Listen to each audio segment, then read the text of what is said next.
which means the central bank digital currency would be based on the currency now, and that would be expanding the pyramid even farther. The problem is when the pyramid collapses, you have to go back to something else. You can't go back to dollars once the dollar has collapsed. You have to go back to something in the past, which is gold, and prior to that, silver.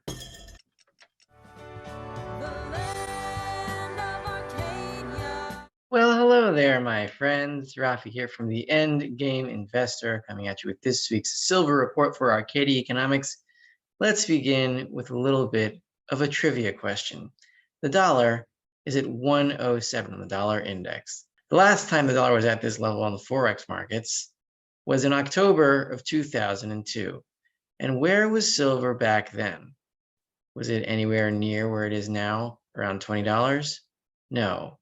It was at $4.50. Since then, the dollar has gone pretty much nowhere, except its purchasing power has been destroyed, price inflation has been rampant, and silver is about 5 times what it was back then. Is that comforting considering what's going on in the precious metals markets at this point? Perhaps not, but it is still the reality. The dollar continually deteriorates and precious metals do not. And so with that thought, let's get into what is going on now. Despair is in the air, is the reality of these kinds of markets. Embrace it, because this is what bottoms are made of. And so let's begin with something that is happening in the SLV ETF that has only happened 3 times before, twice during financial crises and once post Silver Squeeze 1. On Thursday, there was a 12.56 million ounce drain from the SLV ETF. That is the largest daily outflow of silver in SLV since post Silver Squeeze. The only other times that it happened was post the 2011 high at 50, when there was a huge sell-off right after that top, and also during the 2008, during the peak of the 2008 financial crisis. These circles here, this is in the 2008 crisis, this is in the post-2011 high, and here is Silver Squeeze after the humongous record inflows into SLV the day before. And so we don't normally see these types of outflows in SLV unless we are either in a financial crisis or post a humongous physical silver squeeze. And which one are we probably in now? I would say it's the former. I don't know exactly what stage of it we're in, but from the repo markets and from what is going on in the plumbing, it is clear to me we're on the precipice or inside the next financial crisis already. And it is being reflected in silver and gold and commodities generally. You see here on the bottom of this chart, I drew this black line. This is exactly at the 12.56 million ounce mark. These are daily outflows. And you see here, the line is only crossed 3 times during these circles. And now, something pretty monumental is also happening in the gold market. You see here, you have clear capitulation of the longs in gold futures to huge down days, as what could be called a bloodbath phase is ensuing, and there is no recovery yet. So I do not think this is the bottom exactly, but I don't think we're going to get below the triple bottom of 1677 that was reached earlier in 2021. So what exactly is happening here?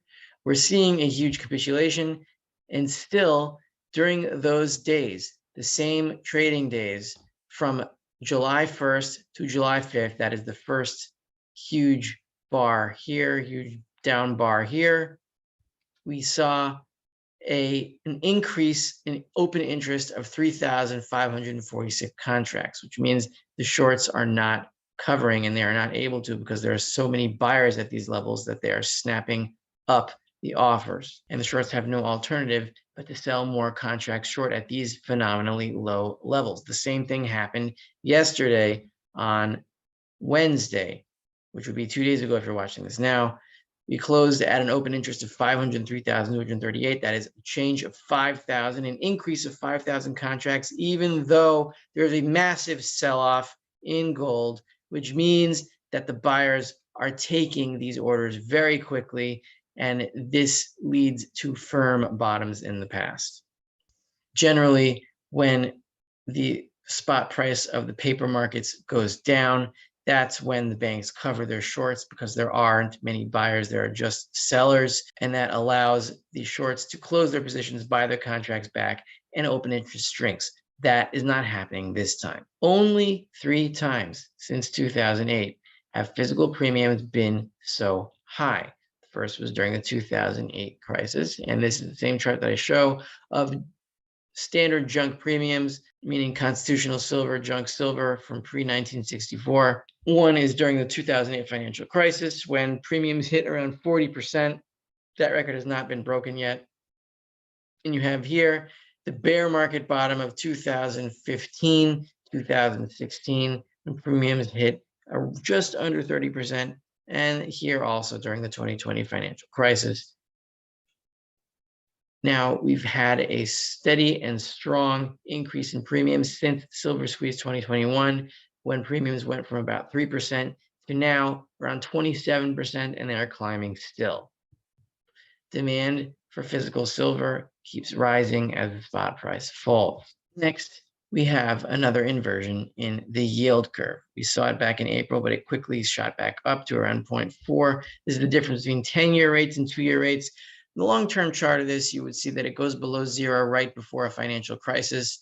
And it did go below 0 right here in September 2019. What financial crisis was that? You might remember it, known as the repocalypse, when interest rates went overnight to 10%. And the banks couldn't do anything until the Fed started expanding its balance sheet again.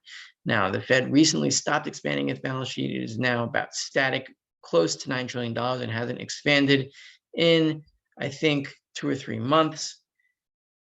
And already we are below 0 on the yield curve. This is going to cause some problems in the plumbing, in the repo markets, in the dungeons of the monetary creation system. We don't know exactly how it's going to manifest, but there are already problems manifesting. Basically, the point is there are rumblings everywhere now. Gold and silver are being affected. All commodities are being affected. Something huge is just around the corner. Exactly what it is, nobody knows, probably not even the Fed, but it will be big and it will require money printing, which will probably kill the dollar this round. And finally, a little comedy for you. This came out on Bloomberg, and the title to the article was "Nothing on Horizon to Rival Dollar's Status, Fed Study Finds." 2 quotes from it that I want to read. "The dollar's prime international status remains unchallenged, according to a study by the Federal Reserve Bank of New York staff, despite challenges from sources including geopolitics and technologies like digital currencies. No currency replicates the characteristics of the US dollar as a store of value, unit of account, and medium of exchange," the authors wrote.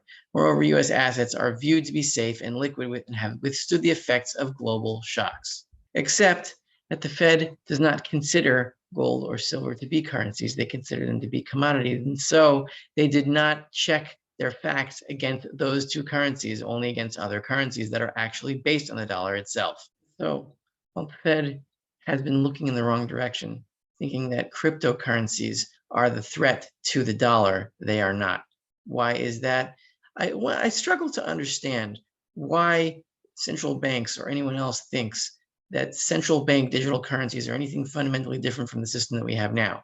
Because imagine that the whole world moved to central bank digital currencies tomorrow. How would they be valued? How would you know how many central bank digital dollars or crypto dollars or whatever you want to call them, how many you needed to spend on a cup of coffee, how many you needed to buy a car, how many of these things would you need to buy a house? How would you know the answers to these questions? The answer is it would be indexed to the prices of dollars, which means the central bank digital currency would be based on the currency now, and that would be expanding the pyramid even farther.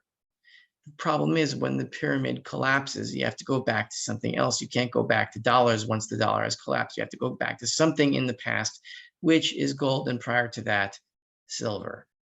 So central bank digital currencies are no different from the dollar itself, only in the way that those dollars are transmitted, which would be through a blockchain instead of through a banking system, a traditional banking system. But it's all qualitatively the same exact thing. Once this pyramid goes, you got to go back to the base of the entire pyramid, which is silver. because before even gold, that's what the dollar was based on. So once the dollar collapses, you got to go back to what it was based on, or else prices make no sense and the division of labor breaks down. And so my parting message is big things are happening right now in the monetary system.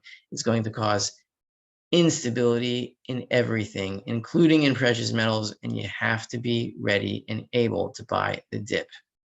This is Rafi with the Endgame Investor coming at you with this week's Silver Report for Arcadia Economics, and I will see you guys next week.